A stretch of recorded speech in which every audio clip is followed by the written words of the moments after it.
под жаркими лучами солнца, в краю, омываемом Черным морем, которое бьет берега словно живой мускул империи, вырастают новые города. Они возникают вдоль всего побережья, от устья Днепра до Крымских скал. Россия, кровью и порохом выковавшая свой императорский статус, продолжает путь становления. Сегодня мы отправляемся в путешествие в эпоху, наступившую после Петровского преобразования. Эпоху, которая во многом, а возможно и во всем, определила судьбу русской имперской цивилизации. Это время, когда держава училась не только воевать, но и осмыслять себя. В Национальном центре «Россия» открылась выставка «Уроки географии». Масштабный проект, рассказывающий о том, как формировалась карта нашей необъятной страны. Через великие события, сражения и открытия мы прослеживаем путь нашей Родины сквозь века. Мы отправляемся в путешествие сквозь эпохи и расстояния, чтобы сделать 8 шагов по карте России.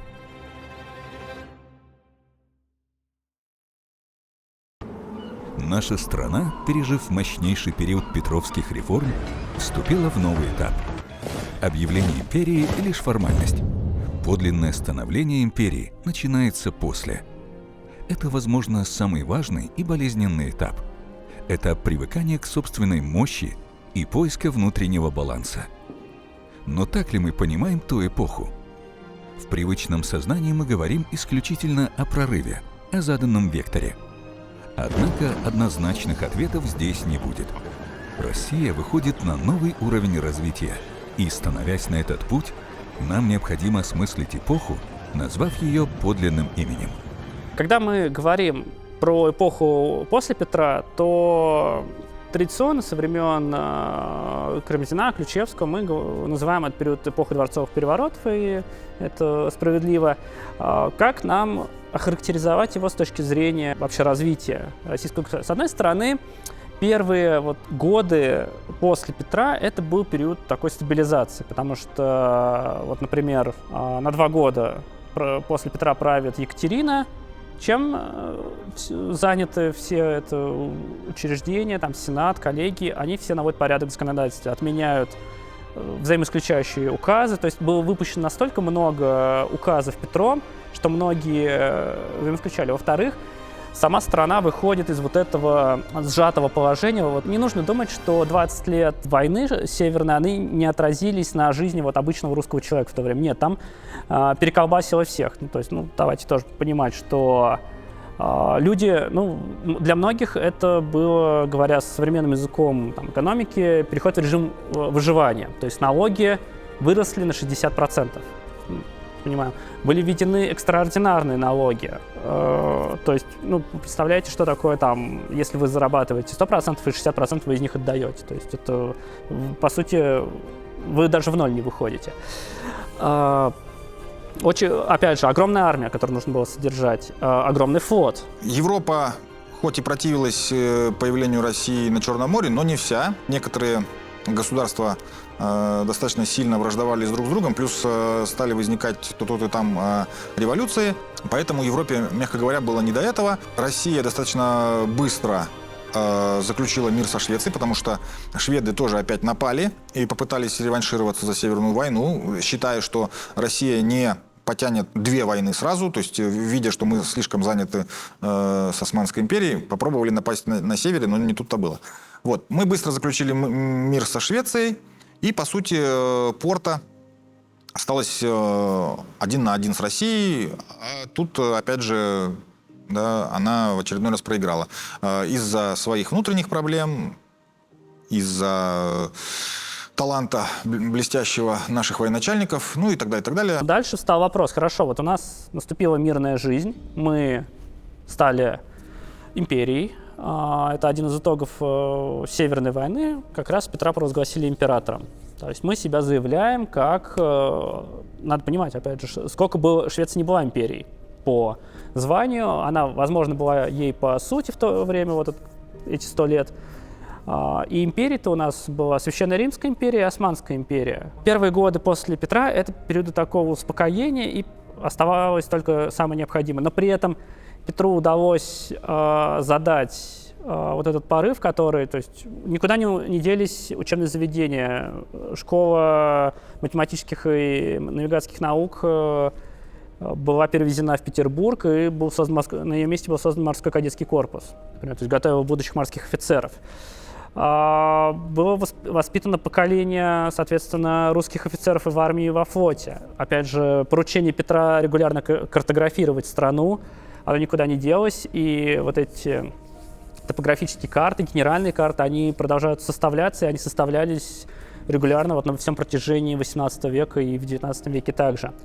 Вот. При этом, ну, опять же, мы говорили про Русскую Америку, Аляску, это же тоже все происходило уже после Петра, но это было заложено отчет. История Русской Америки, государственный взгляд в эту сторону бросил Петр I. Во время путешествия своего, знаменитого путешествия в Западную Европу, к нему неоднократно обращались и правители западных стран, и ученый Лейбниц, ну, точнее, с помощью России, российских сил, уточнить, есть ли все-таки пролив между Европой, Азией и другим материком. Петр I решил уважить просьбу на словах замечательных европейцев, но, тем не менее, он понимал, что такая заинтересованность Запада вот к этим землям, это, скорее всего, относится к интересам геополитическим. И вот почему и мы говорим, что государственный взгляд в эту сторону бросил Петр I. Ему было уже известно об исследованиях, о мореплавателях, промышленниках, что есть какая-то земля вот там за горизонтом. Когда Петр уже достаточно тяжело болел, он, тем не менее, послал Витуса Беринга, датчанина на русской службе, удостовериться, а сошлась ли Америка с Азией. Забавно, что еще за 80 лет до этого русские точно знали, что не сошлась. Но Семен Дежнев, который первым прошел на корабле из Северного Ледовитого океана в Тихий, он записал даже об этом в так называемой сказке, через «С», сказка. Вот. И эта сказка сохранилась в Якутском остроге. И потом историк Миллер, который уже возглавлял так называемый академический отряд Второй Камчатской экспедиции при Беринге, он эту сказку нашел. Оказалось, что она просто затерялась. И потом он уже вот предложил назвать мыс, самый крайний мыс, как Евразии, так и нашей страны, восточный, мысом Дежнева. Но, тем не менее, море и пролив, он носит имя Беринга, который прошел этим морем по приказу Петра и действительно установил, что есть пролив между Евразией и Северной Америкой. Россия продолжала прирастать землями, находясь в сложной геополитической обстановке, окруженная и завистниками, и врагами. Екатерина Великая, императрица, чей ум порой обгонял ее же указы, вынуждена была принимать решения, ломавшие вековые устои. Сломить Крымское ханство и присоединить Крым к России. То, что в учебниках истории кажется простой строчкой, на деле соткано из тысячи случайностей, интриг, героизма и дипломатической игры. Империя действовала, но каждый ее шаг был выстрадан. Когда мы говорим про присоединение Крыма к составу России, часто оказываемся в такой ловушке, что нам кажется, что это часть большого грандиозного плана, который вот прошел как по нотам. Это совсем не так. Было очень много случайностей, все много раз могло пойти не так, но вот, что называется, ветер удачи, он дул в наши паруса. Полагалось, что Крымское ханство, оно будет таким буферным государством между Османской империей и Российской империей. То есть все началось вообще в Польше. В 17 еще веке Польша была вот таким очень сильным конкурентом, и даже польский королевич мог вступить на русский престол в какой-то период, но в итоге сложилось по-другому, у нас воцарились Романовы. Но уже во времена Петра Польша начинает слабеть, именно в силу своих, вот, что называется, свернули не туда. То есть Россия свернула на путь сверхцентрализации абсолютной власти монарха. Польша пошла другим путем. Там была очень сильная дворянская верхушка и были очень сильный институт олигархии, то есть власти богатых. Вот. И это привело к тому, что еще поляки начали приглашать правителей из других стран, которые не имели бы каких-то своих интересов внутри страны. Ну, вот тот же Август Сильный, саксонский курфюрст во времена Петра, он был приглашен на царствование в Польшу. Екатерина через 50 лет после Петра, она стремилась к тому, чтобы держать Польшу слабой и таким буферным государством между усиливающейся Пруссией и Австрией. Поддерживать ее в таком вот замороженном состоянии, но при этом Екатерина была, как мы помним, просвещенным правителем, воспитанным в идеях просвещения. Она хотела чуть-чуть Польшу откатить назад и сделать ее не унитарным католическим государством, а в условиях веротерпимости, чтобы другие конфессии, в первую очередь православное население, которого было в Польше много, оно не ущемлялось. И поэтому начинаются проталкиваться через русского посланника законы о веротерпимости. Это приводит к религиозной войне.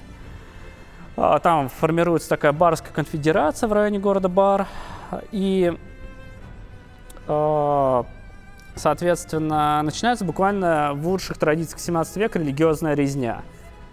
Естественно, это вызывает ответную реакцию, и вот в этом пограничье между Польшей, Россией и Крымским ханством возникает прорусское движение православное. Возник такой капкан, что, с одной стороны, как бы наших бьют, население, для которого мы все это делаем православное, люди единоверцы, они ущемляются и подвергаются буквально резне, уничтожению. И хорошо бы отправить что-то вроде миротворческого корпуса, чтобы навести там порядок и хоть какое-то это дело узаконить и прекратить грабежи, убийства и насилие. С другой стороны, существуют международные договоры, которые, в частности, договоры с Крымским ханством того времени, по ним Россия не могла вмешиваться в дела Польши. И это был, по сути, такой Гордиев узел. И Екатерина, скрипя сердце, решилась его разрубить, и это означало войну с Османской империей, с Крымским ханством. Здесь стоит сказать, что у России вот за время преемников Петра был накоплен большой опыт как раз вот решения вот этих логистических задач, которые не могла прежде решать русская армия, то есть преодолеть дикое поле и, в частности, вторгнуться в Крым и захватить его. Что было с успехом и сделано в серии русско-турецких войн, где себя блестяще проявили и Румянцев, и Суворов, и адмирал Ушаков. И, конечно же, князь Потемкин, который получил титул таврический. Во-вторых, уже у правителей существовало имперское мышление, то есть нам нужно как-то воздействовать флотом. У нас есть флот, но он есть на Балтике. Что мы будем делать? Он будет стоять без дела.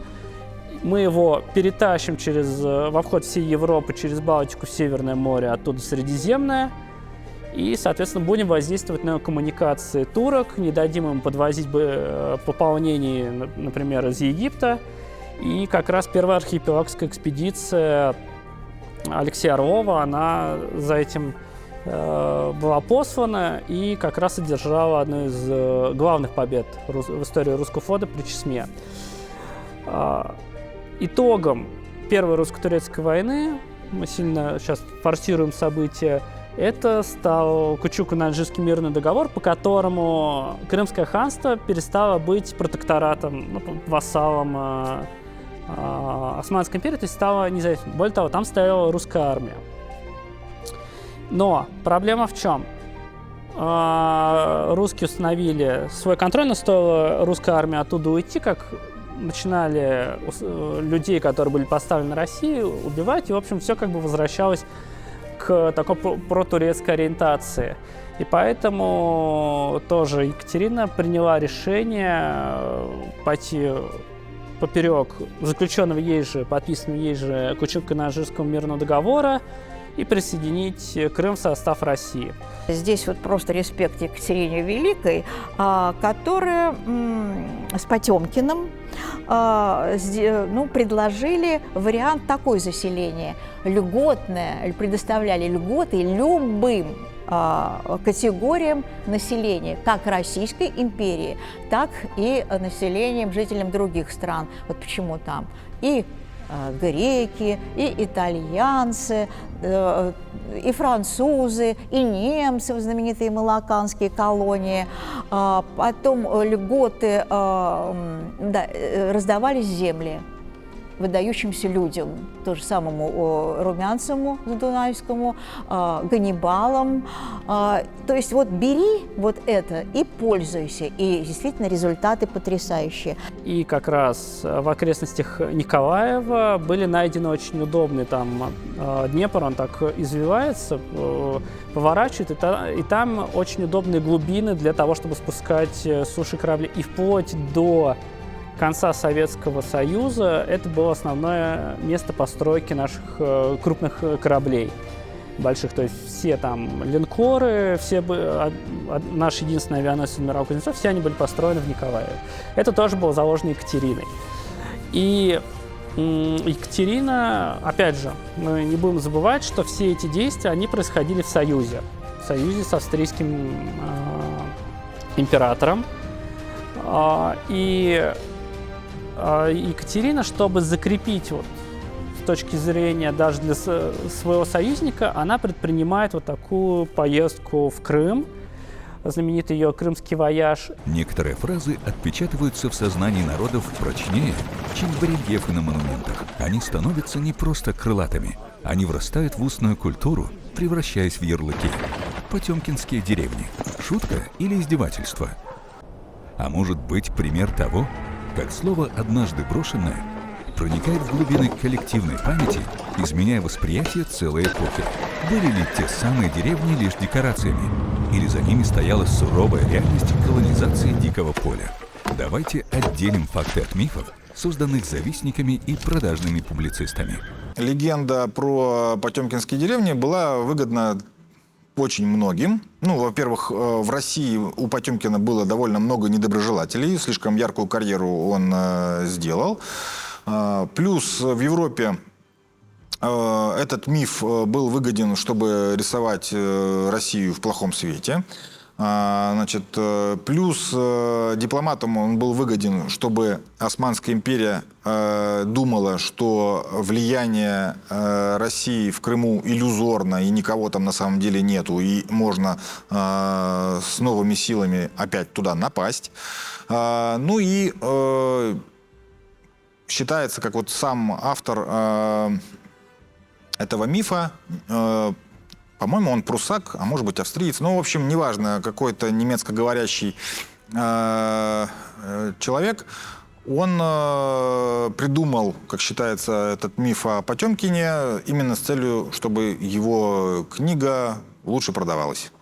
При Екатерине там были построены города на Донбассе, Донецк, Луганск, ну, Екатеринодар на Кубани, Севастополь, Херсон, Одесса. То есть, по сути, вот все эти крупные города, которые были южными воротами для России, крупными промышленными центрами, они все были созданы при Екатерине.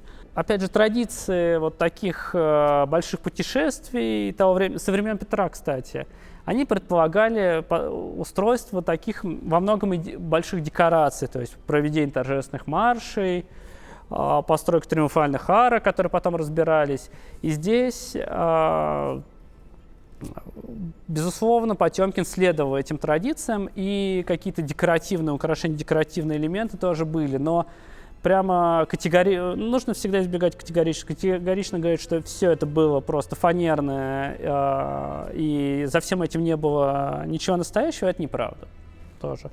То есть дороги строились, города строились, регион очень активно заселялся. Тут были свои издержки. Например, при Екатерине на эти земли пришло крепостное право, которого там не было.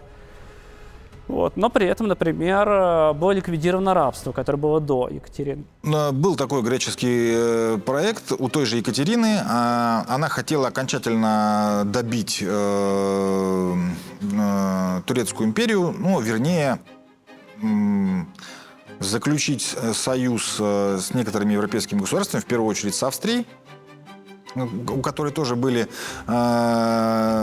претензии, скажем так, к туркам, и лишить Османскую империю всех европейских владений. И России бы отходила бы часть земель, Австрии бы отходила часть земель. И также этот греческий проект предполагал, что Греция выходит из-под османского ига, и Россия восстанавливает некий прообраз Византии. И получается, что вот Стамбул снова превращается в Константинополь, и там будет править внук Екатерины Константин. Естественно, такого резкого возвышения России в Европе никто не захотел, и поэтому греческий проект очень быстро слился. Потому что максимум, кто в Европе хотел его поддерживать, это только Австрия, а она хотела его поддерживать абсолютно не бесплатно. Вот. А Россия в одиночку не могла реализовать этот проект. Плюс, если, скажем так, главный наш оппонент Англия имела некий такой противовес в лице Франции, то на тот момент во Франции случилась Великая Французская революция, и противовес, скажем так, резко исчез. Поэтому это тоже насторожило нашу дипломатию. Вот. И поэтому греческий проект брали под сукно.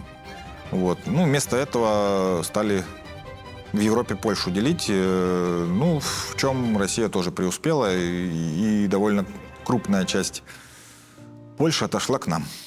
Российская империя продолжала свое эволюционное развитие. Все еще на суше, в степи, в лесах, на полях сражений ковалась ее мощь. Но вместе с этим готовилось нечто особенное. Империя, получившая выход к 3 морям, не могла вечно оставаться прикованной к берегу. Флаг Российской империи должен был реять по всему миру, не только как символ завоевания, но и как знамя науки, дерзновения и кругосветных открытий. В умах людей того времени уже зрели смелые идеи.